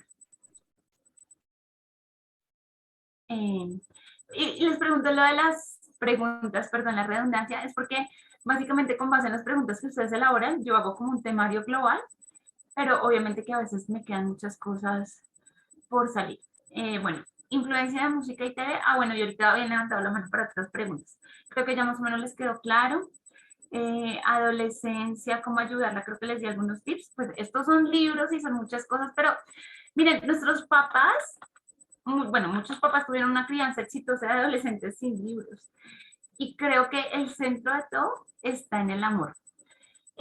Los cambios que se dan en la puerta, cómo explicarlo de manera lúdica, te puedo sugerir, hay un libro muy bonito que se llama Mi cuerpo es una maravilla, de Miriam Levy, y la mejor forma es que ellos lo lean y luego uno poder conversar sobre el libro.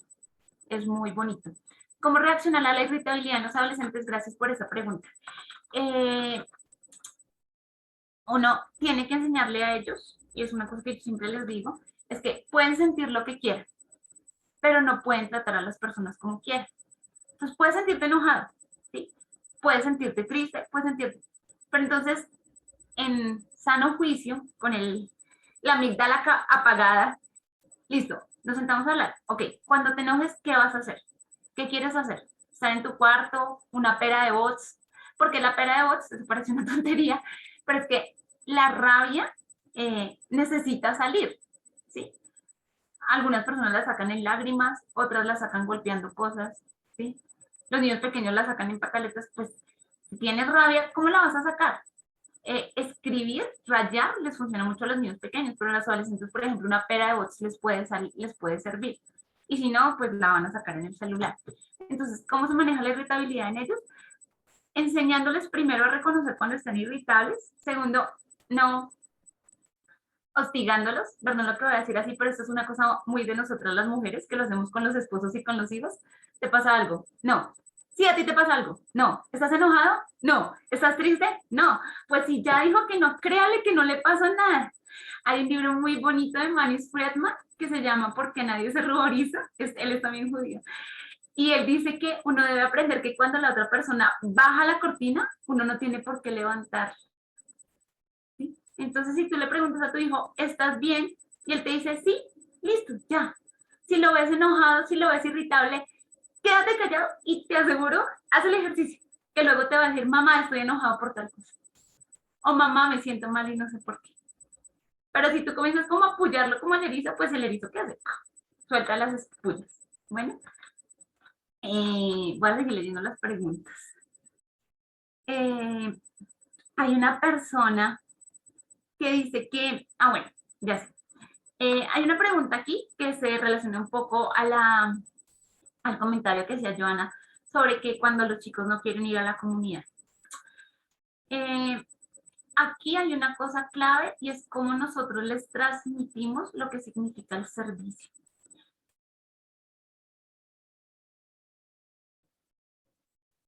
¿A qué me refiero? Si ir a la comunidad significa que me toca levantarme temprano y resulta que a mí me gusta levantarme tarde.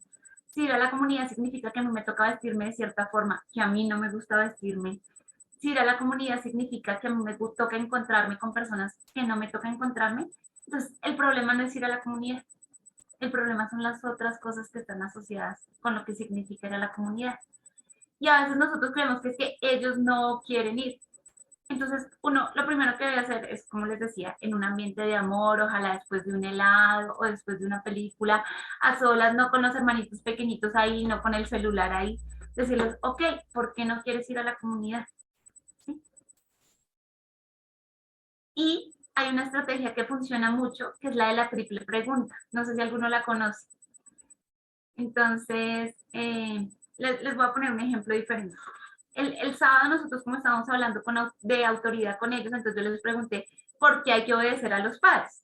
Entonces, pues la respuesta, porque es un mandamiento. Entonces, luego yo les pregunté, ¿qué pasa si desobedeces a los padres? Esa es la misma pregunta, pero de una manera diferente. No, pues si los desobedecemos nos castigan. Entonces, luego la pregunta de fondo, ¿por qué obedeces tú a tus papás? ¿Sí? Es la misma pregunta, pero 3 veces formulada de forma diferente. Entonces, eso es como quitar cáscaras, ¿sí? Y eso nos ayuda a encontrar la razón real del problema. Entonces, por ejemplo, si una persona no quiere ir a la comunidad, si tú le preguntas, bueno, pero entonces cuéntame por qué es que no vas a ir. No, yo he visto que no te agrada acompañarnos, ¿sí? ¿Es eso cierto? O sea, lo primero que uno tiene que corroborar es si lo que uno piensa es lo que la otra persona está pensando. Porque a lo mejor lo que te dicen es, no, es que a mí no me gusta levantarme temprano. Ah, bueno, entonces vamos a buscar una estrategia que duermas mejor el día anterior, bueno, whatever. Cuando uno encuentra el motivo real por el cual una persona no hace algo, es mucho más fácil ir a la solución real. En el caso que están manifestando en una de las preguntas, que es una niña que no va a la comunidad porque su papá y su hermano no los acompañan, hay digamos que 2 cosas ahí. La primera es, yo pues digamos que habría que hablar con la niña, pero sería saber si lo que la niña siente es que se está dividiendo la familia, porque probablemente esa es la percepción que tiene el papá en su corazón, que la mamá está allá y el papá está aquí. Entonces, como la niña dice, siento que mi familia se está dividiendo, pues yo mejor me quedo de este lado, a ver si de pronto mi mamá también se queda con nosotros. ¿Ves? La otra posibilidad puede ser que haya algo que se llama triangulación, que nosotros los papás somos expertos en hacer eso y es muy malo. Entonces, cuando uno está enojado con el esposo, uno le dice, y el hijo le pregunta algo, entonces uno dice, no, pues ve y pregúntale a tu papá, ¿sí? O al contrario. Entonces, si el esposo está enojado con la esposa, entonces el hijo ahí le pregunta, no, pues lo que diga tu mamá, pero eso es como la ironía, entre otras cosas. Los niños y los adolescentes no entienden la ironía, no les hablen con ironía a sus hijos, ¿sí? Bueno, súbete, te gusta subirte, ¿cierto? Súbete. Si tú le dices eso, el niño lo va a hacer, porque la ironía se crea en la corteza prefrontal, y acuérdense que vimos que eso se desarrolla hasta los 20 años.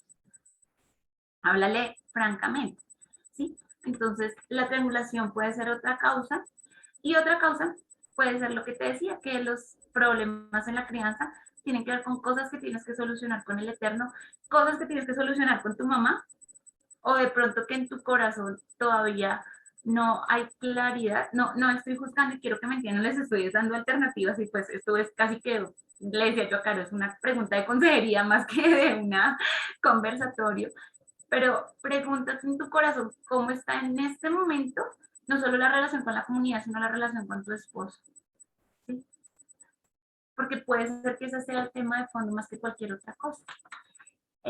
Hicieron otra pregunta de una chica que le están haciendo bullying, básicamente. Le están haciendo bullying porque digamos que ella no se mete con nadie, se mete solo con una compañera, entonces le están diciendo que es lesbiana. Y entonces aquí es importante hablar del acoso escolar.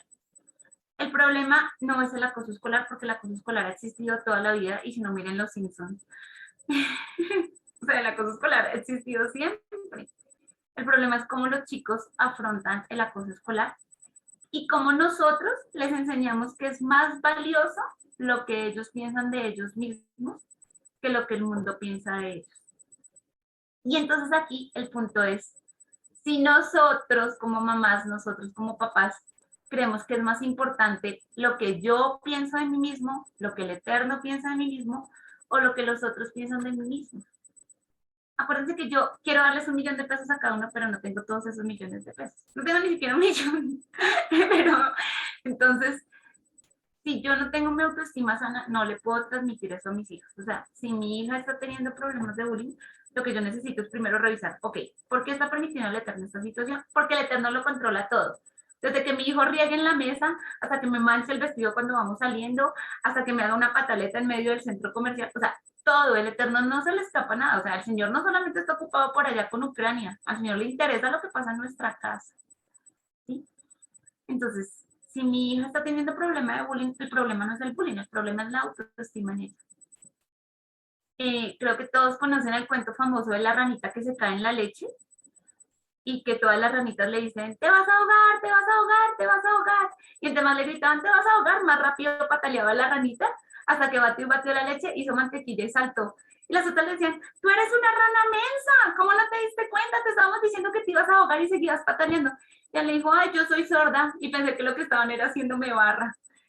Entonces, nuestros hijos necesitan aprender a ser como esa rana, porque esto que le está pasando ahorita le va a pasar el resto de la vida. Miren, yo tuve una adolescencia súper compleja y por eso, bueno, a mí no es que me hayan dicho que era lesbiana ni nada, pero tenía mucha presión, digamos, de parte de mis compañeros, que fue lo que me hizo desertarme de la universidad y terminar en un camino en el que no tenía que caminar. Pero que gracias a ese camino fue lo que me abrió el corazón a tratar estos temas con los adolescentes. ¿Sí? O sea, el problema no es que los otros te hagan bullying, el problema es cómo tú afrontas el bullying. ¿Sí? Y si tú, entonces volviendo a lo de negar los sentimientos, si tú eres capaz de reconocer los sentimientos de tu hijito, pues él va a poder reconocer sus sentimientos y va a darse cuenta que sus emociones y sus pensamientos son importantes. Pero si tu hijo se cae y dice, no, tú le dices, no llores, que no pasa nada, entonces él comienza a decir, uy, ¿cómo así? Me caí, me dolió, pero no lloro, o sea que el que estoy equivocado soy yo, porque no pasó nada cuando me caí. ¿Sí? Entonces, digamos que es como más un tema de autoestima y ese es otro tema de consejería más que de conversatorio. El desarrollo de niña-mujer, el libro de Miriam Levy es muy bonito, igual que el primer periodo menstrual, acciones para estas tecnologías y educación para esta, creo que esos temas los tocamos ya. Creo que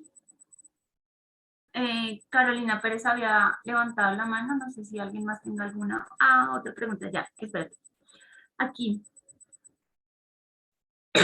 Bueno, que cuando hacen caso solamente a lo que quieren.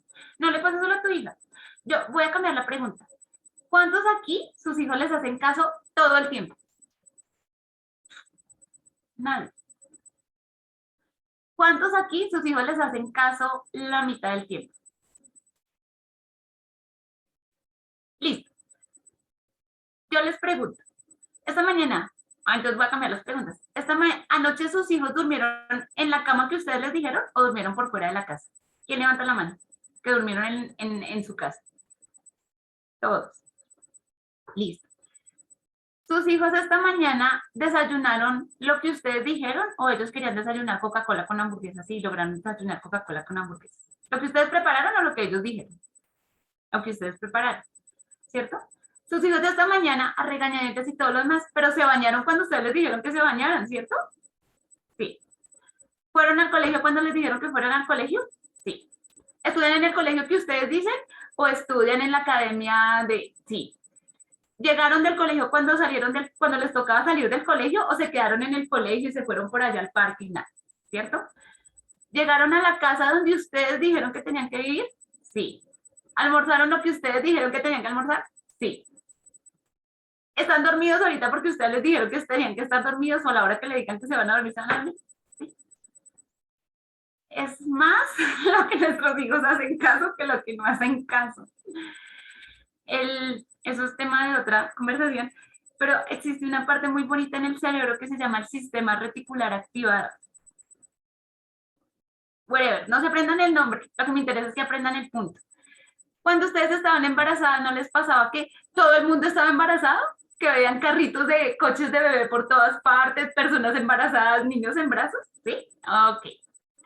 Es porque el cerebro se fija en lo que uno está interesado. Entonces, cuando uno está embarazado, pues le interesa el embarazo, y entonces el comercial de Huggies, y entonces en el bus hay un anuncio de pañales, y así con muchas situaciones. Cuando uno se concentra en ver que sus hijos son obedientes y tienen cualidades positivas, uno comienza a ver cosas en sus hijos que ni se imaginaba. Y entonces cuando uno se centra en reforzar las cualidades positivas, las cualidades negativas comienzan a disminuir. El Salmo 1.1, ¿quién se lo sabe? 1.1. ¿Nadie? Ay, Dios mío, no lo puedo creer. Bienaventurado el varón que anduvo, ¿qué? Que no anduvo en camino de pecadores ni en silla de escarnecedores se ha sentado, sino que en la ley de Adonai está su delicia y en su ley medita en la noche y en el día. Miren que si ese fue el primer versículo de los Salmos es porque nos enseña una cosa preciosa. El rey David no comienza diciendo, caterva de pecadores que se juntan con los ídolos, ¿qué pasa de ustedes impíos? No, el rey David dice, son bienaventurados porque meditan en la ley de Adonai, y como meditan en su ley, tome todos los salmos. Cuando nosotros nos centramos en agradecerle a nuestros hijos, en decirle, oye, qué bien que te pusiste la camisa del uniforme así vaya despelucado y con el pantalón roto, ¿sí? Oye, gracias porque te sentaste en la mesa. Pues que yo no debería agradecer por eso, claro, pero es que llevaba una semana sin sentarse en la mesa. Oye, gracias que levantaste el plato. Porque la gratitud abre las puertas del cielo. Y porque necesitamos aprender que lo que las otras personas hacen por nosotros, así sea nuestra pareja o nuestros hijos, debemos agradecerlo a Dios y agradecerlo a Hashem. Porque si no, estamos asumiendo que todo viene gratis. Y la palabra dice que el corazón del faraón se endureció porque se olvidó de quién era José y se olvidó de quién era el Eterno. Así que si nos concentramos en agradecer y en hablarle todas las cosas buenas, créeme que los niños se vuelven mucho más obedientes. Y si tu sistema reticular activador se centra en ver lo obediente que son tus hijos, así como el ejercicio que les acabé de hacer, probablemente va a ser mucho más sencilla la convivencia con ellos. No sé quién más tenía una pregunta, porque ya deben tener sueño, Carlos, ya son las 9:40, ahora sí ya estamos por fuera de tiempo. ¿No? Doc, algo cortico, algo pequeñito. Nosotros habíamos puesto alguna vez en una reunión contigo, nos recomendaste también el custodio, pero fue un rollo. Porque imagínate que ya hay unos programas que se pueden colocar y lo bloquean. Entonces, a nosotros nos pasó algo muy curioso porque lo pusimos y parecía como si fuera un reto. Es decir, no confías en mí, no sé qué. Comenzó como un reto hasta que llegó el momento en que uno de nuestros hijos buscó la manera y él mismo nos mostró cómo lo bloqueaba, es decir, cómo quitaba y bloqueaba el custodio. Eso queda allá. Entonces, hay veces que ellos van como 10 pasos o yo no sé, pero quería comentarte eso solamente de la experiencia que nosotros lo pagamos, nosotros pagamos un año de custodio con todas las aplicaciones, con todos los rollos, con todas las cosas, y nos sucedió eso. Hay una versión, es que no me acuerdo del otro programa, mejor dicho, se me fue la Paloma, pero gracias por el ejemplo, Caro, por dos cosas. Cuando tus hijos te dicen, es que me estás retando, o sea, como es que no confías en mí y todo lo demás, hay que saber exactamente qué es lo que ellos te están diciendo. ¿A qué me refiero? Que tú le puedes preguntar, ok, ¿puedo confiar en? Sí, tú no estás haciendo nada malo, ¿cuál es el problema de tener un programa de monitor parental? Entonces, si quieres, sentémonos los dos y decimos qué cosas quieres que vea y qué cosas no quieres que vea. Uno. Dos, digamos que por la edad, yo ya había hecho el comentario de los 14 años, creo que él ya es un poquito más grande. Sí, obviamente ningún programa de control parental ni ninguna regla va a ser inviolable. ¿sí? Y eso se los acaba de demostrar. Si ustedes se meten a Custodio, los comentarios son súper chistosos, porque todos los comentarios son de chicos. Entonces son, este programa es una porquería, no me deja entrar al WhatsApp, no me deja hacer no sé qué cosa, no me deja, bueno, whatever. Pero a lo que veo es que sí hay un programa diferente, lo que pasa es que se me fue la paloma, por eso busqué el Custodio. Pero cuando ellos te dicen no confías en mí, es importante saber exactamente qué es lo que significa no confiar. Porque así como les dije que, o sea, no, pues que el castigo y el premio no es todo lo demás y que hay que establecer lazos de confianza, ellos necesitan unos límites seguros y claros para crecer, ¿sí? Así como las plantas necesitan una tierra que sea firme para anclar sus raíces, los niños necesitan una tierra firme. Mira, K9, están diciendo aquí que es muy bueno. Tú, Caro, K9, que es muy bueno, dice Caro, que no le dejaba desbloquearlo. Lo usaron conmigo. No pude bloquearlo. No es cierto. Entonces eso, bueno, ya ahí tenemos otro más. Pero sí hay otro que es de Inglaterra, de Oxford, pero es que no me acuerdo el nombre. Perdón. Ya. Entonces, los niños necesitan límites claros y reglas sencillas. Hay una cosa que funciona mucho en casa que se llama el código familiar. ¿Qué es el código familiar? Son unas reglas básicas que podemos hablar entre todos. Entonces, por ejemplo, el código familiar en mi casa son reglas pequeñas, pero por ejemplo, una regla es cada cosa tiene su lugar y cada lugar tiene su cosa, ¿sí? Entonces, hay cosas que hacemos en el comedor que no se puede hacer en otras partes, ¿sí? Los juguetes deben tener un sitio y todo lo demás. Pero esa regla pequeñita tiene como muchos derivados. Entonces, si ellos dejan los juguetes por ahí, mi esposa nos dice, acuérdense que cada cosa tiene su lugar.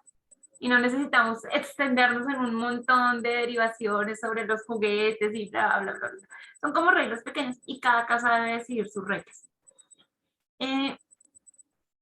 Y habría que preguntarles a tus hijos qué entienden ellos por confianza. Porque es que la confianza no significa dejarlos hacer lo que quieras, ¿sí? La confianza pues tiene que ver como, cada persona lo entiende diferente, pero tiene que ver como con yo, cómo te suelto responsabilidades y permito que las asumas. Y yo sigo pensando que el celular no debería ser una responsabilidad de los hijos. Entonces, digamos que es como el comentario corto. No sé si alguien tiene alguna pregunta más y si la persona que escribió, que ha hecho la pregunta en el formulario y no la han comentado, si siente que ya le respondimos o necesitan alguna aclaración adicional. Bueno, no sé si quedaron más aburridos, pero es como lo que les puedo contar. Nata, uno siempre queda con más dudas, pero también con mucho que reflexionar, sobre todo porque haces hincapié en que el comportamiento de los niños es un reflejo de nosotros y entonces lo que tenemos que hacer es empezar a mirarnos. Y creo que por eso todos quedamos siempre como con respiración lenta y en pausa. Y entonces creo que es el momento de agradecerte muchísimo por este espacio, por tomarte tu tiempo.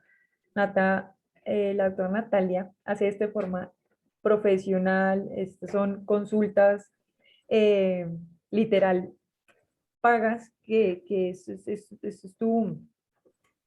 es su programa. Ella atiende a los papás, ya cualquier duda que necesiten con respecto a pediatría, temas físicos del niño, pero también temas, puedo decirlo así generalmente, psicológicos, de comportamiento, son temas que Nata es a lo que se dedica, este es su trabajo. Y ha dado este servicio para nosotros, lo hemos venido haciendo con todos los rangos de edad, bendito el Eterno, desde los bebés y iremos, si el Eterno quiere, hasta los jóvenes. Por eso decíamos que es una vez al año nada más, para que se aprovechara este espacio. Y entonces me queda agradecerte, Nata, porque has sido paciente, porque has abordado desde las ciencias y desde lo más científico, lo más el artículo, pasando por la palabra del Eterno hasta la sabiduría de nuestros sabios, y has logrado envolver todo este tema a algo que podamos aterrizar y poner en práctica hoy. Muchísimas gracias por abordar todos los temas, por la paciencia, Nata. bendito el Eterno por tu vida y que sean méritos para la salud de tu esposito, que ahí lo veo en el carro. Sí, ya que ya lo medicaron, ya creo que ya viene de regreso. Pues una amiga, aquí nos toca hacer tráfico de influencers porque no me puedo quedar tanto tiempo sola acá, entonces una amiga nos ayuda.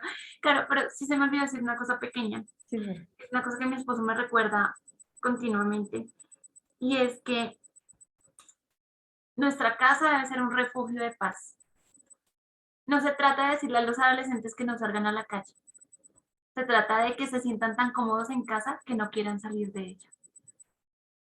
Cuando un chico se siente feliz en su casa, no va a tener que salir a buscar nada en el mundo.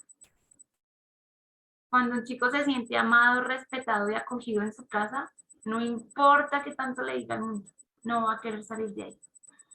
Y yo les dije que los problemas de crianza tenían que ver con el reflejo de nuestros hijos, con situaciones del eterno, con problemas con nuestros papás, con cosas de nosotros mismos. Pero se me olvidó decirles una cosa súper importante. Y es que muchas veces los problemas con nuestra pareja, las consecuencias estallan en nuestros hijos. Y entonces si yo no me hablo con respeto con mi pareja, no puedo esperar que mi hijo me hable de forma respetuosa. Si yo no soy paciente con mi pareja, no puedo esperar que mi hijo sea paciente conmigo. Si yo no tengo empatía o consideración por mi pareja, no puedo esperar que mi hijo sea empático o considerado.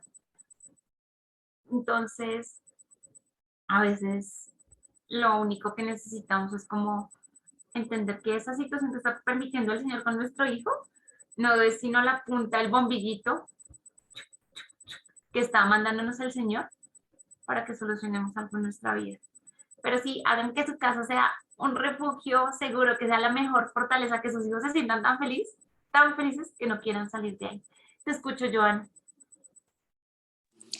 Yo quería preguntar sobre algo, doctora, porque obviamente se habla desde el ejemplo y eso es lo que, bueno, todos tenemos que esforzarnos por hacer en la casa, ser el ejemplo en todo, en nuestra relación como esposos, con nuestros hijos, todo, para que ellos pues aprendan de allí. Pero ¿qué sucede cuando nosotros, por lo menos mi esposo y yo, consideramos que somos ejemplo en muchas cosas y que por eso mismo que tú hablabas del espejo, o sea, el hijo se trata de hacer todo lo contrario a lo que uno le dice? O sea, y como que mami y papi hacen esto, van a la iglesia, yo no quiero ir a la iglesia. Papi y mami hacen esto, yo no quiero hacer esto. O sea, ¿me entiendes? Entonces uno como que llega a un punto, obviamente, siempre tenemos el acusador que viene a sembrar la semilla de decir, fracasaste como padre, no estás haciendo las cosas bien. ¿De qué te sirve la iglesia? ¿De qué te sirve toda tu inversión a las cosas de Dios si mira cómo están tus hijos, nada te funciona? Y no estoy diciendo que mis hijos estén mal, estén graves, no, pero sí hay situaciones con ellos que a veces yo digo, wow, Señor, o sea, ¿qué pasa? Entonces, me aferro mucho a la palabra que dice que Dios no nos ha dado hijos para desgracia y que definitivamente Él es el que ve por ellos. Cuando nosotros no podemos, Él es el que ve por ellos. Pero sí, sí como padres de adolescentes, bueno, en mi caso tengo un hijo de 18, uno de 16 y uno de 10, que ya va a cumplir 11, me enfrento constantemente a eso, pero es un reto de fe todo el tiempo, el verlos no como yo los estoy viendo, sino como Dios ve de ellos.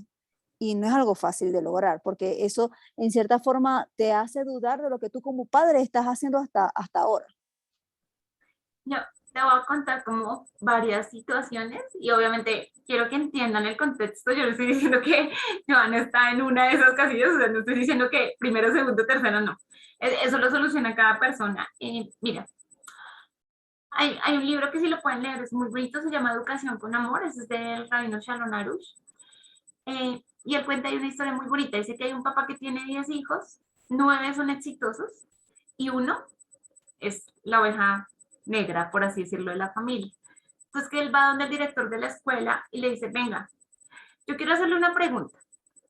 Si nosotros somos buenos papás, estudiamos la Torá, damos acá, tenemos buen testimonio, un hogar estable, ¿por qué nuestro hijo salió así? Entonces el director de la escuela le dice, ¿y tú cómo me demuestras que son buenos papás? Y todo lo demás le dice, pues mírenlo, es que 9 hijos son exitosos y el otro falló, pero ¿por qué si le dimos la misma crianza? Entonces el director de la escuela le dice, miren, Es que usted está diciendo que el éxito de sus hijos es suyo, pero que el fracaso de sus hijos se lo está mandando el Eterno. Entonces, lo primero que tiene que entender es que tanto el éxito como el fracaso vienen de parte de Hashem. Y yo creo, Joana, que te agradezco por ese comentario que me estás haciendo, porque aquí hay una cosa que a mí se me olvidó decirles, y es que todo esto que yo les estoy contando no son recetas mágicas, ni son soluciones mágicas, o sea, esto no es la bolsa, con el sombrero del mago de donde ya van a salir perfectos, sino que yo estoy convencida que entre haya más información tenemos menos posibilidad de error. Como cuando uno sabe, entre más señales de tránsito sepa, pues es menos probable que le vaya mal en la vida. Pero como dice la palabra, unos siembran, otros llegan, pero solo uno es el que cosecha. Nosotros damos lo mejor de todos, de nosotros como padres, pero el que decide el resultado es el Eterno. ¿Por qué? Porque más altos son sus caminos que nuestros caminos y más altos son sus pensamientos que nuestros pensamientos. Yo, digamos que quiero compartir una infidencia, no tan infidencia, porque eso es como mi secreto de que yo soy de mal genio. Y es que para nosotros la crianza no ha sido fácil. Yo fui muy buena mamá hasta que tuve hijos. ¿Sí? Y entonces, antes de tener hijos, uno se sabe toda la teoría en la cabeza, los consejos, bla, bla, bla, bla. Pero mis hijos, o sea, las dificultades en la crianza con mis hijos han sido el estímulo más hermoso que nos ha dado el Señor para aferrarnos a Él, pero también para ayudar a otros papás. Obviamente yo aquí no soy ni profeta ni nada de eso, pero a lo mejor de todo eso que tú has vivido con tus hijos, como dice la palabra, del consuelo que recibiste, vas a poder consolar a otros. Tú y tu esposo son maestros de niños. Y yo, no sé, porque siento que tienen como potencial para los jóvenes. Y a lo mejor todas esas dificultades que tú estás viendo en tus hijos son como la llave que está usando el Eterno para que abras la puerta y puedas encontrar respuestas que puedan ayudar a otras familias. Para mi caso ha sido así. Un día yo le decía a David, a mí se me acercan las mamás y me dicen, ay, gracias por esto que dijiste, mi hijo es fuerza, entendí que tenía que hacer esto. Gracias porque ahora puede dormir mejor, ahora no sé qué cosa. Yo decía, esto es muy chistoso. Los consejos que yo le doy le funcionan a todo el mundo, pero a mí no me funcionan. Pero es que hubiera sido muy sencillo si con el primer consejo me hubiera funcionado, pues yo no me hubiera puesto a leer todo lo que tenía que leer, porque ¿para qué? ¿Ves? Y no estoy diciendo, como tú decías, que mis hijos sean pues mal portados ni nada de eso, pero tienen sus cosas que hemos tenido que aprender a llevar.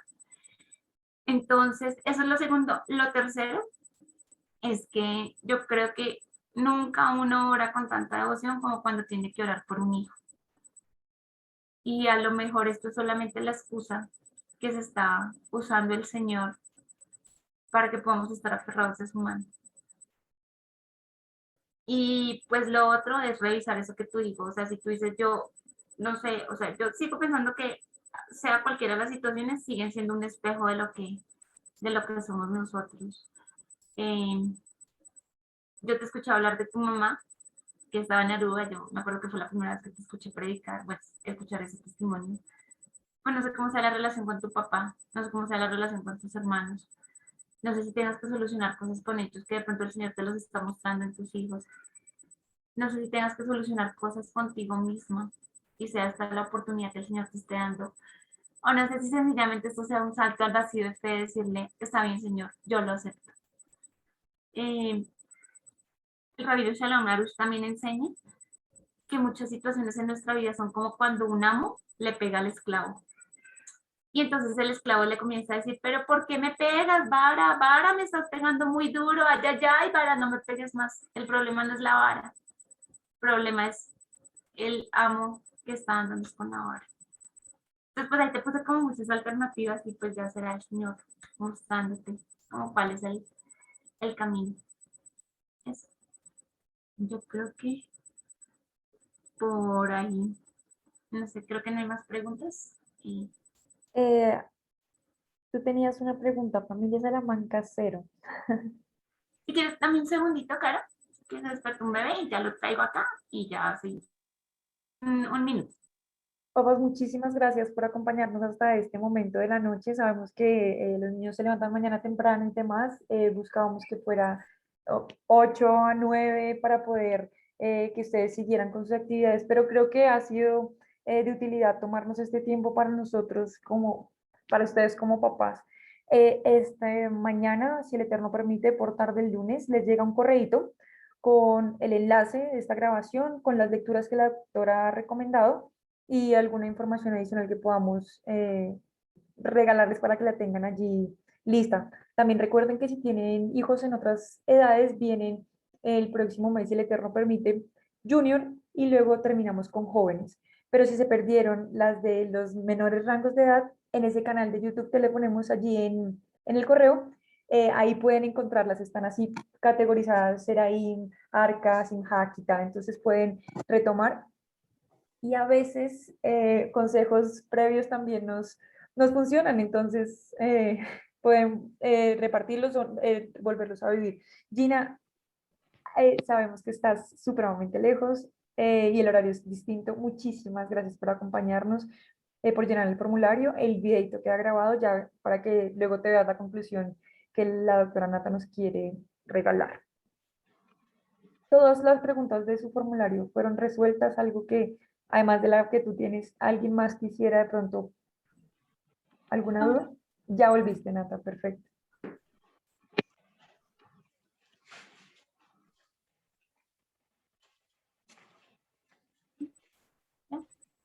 Formula si quieres tu duda. Familia Salamanca 0. Hola. Hola. No era más que una duda, de pronto un consejillo para, ¿cómo se llama? Para Joana, de pronto te funciona el tema de la psicología inversa. A mí me funcionó muy bien con mis muchachos cuando empezamos a congregarnos.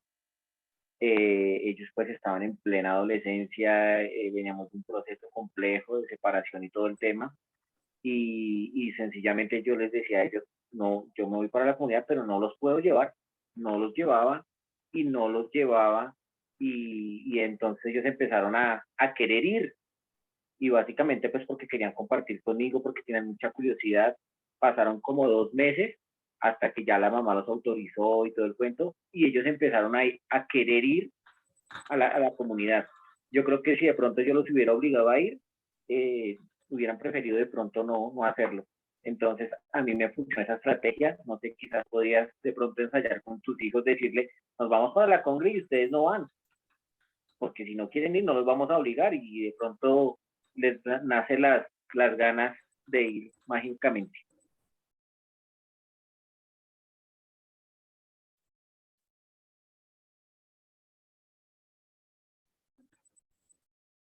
Nata, ¿no te escuchamos? Sí. Pues digamos que creo que todas las comparten, todas las consejos que vengan son bien recibidos y gracias por el comentario, Francisco. No sé si alguien tenga alguno más, ya creo que podemos cerrar el canal. Listo, papás. 10 de la noche. Entonces, muchas gracias por llegar hasta este momento. Nata, mil gracias. Que el Eterno te bendiga y te recompense con bendición a todos ustedes por estar pendientes y con ganas de siempre mejorar como papás en la crianza de nuestros hijos. Entonces, ya tienen toda la información completa. Podemos irnos a descansar. Muchas gracias, papá. Bendiciones. Muchas gracias, Buenas bendiciones. noches. Descansen, buenas noches. Gracias, doctora. Gracias. Bendiciones. Gracias por todo. Feliz noche. Bendiciones.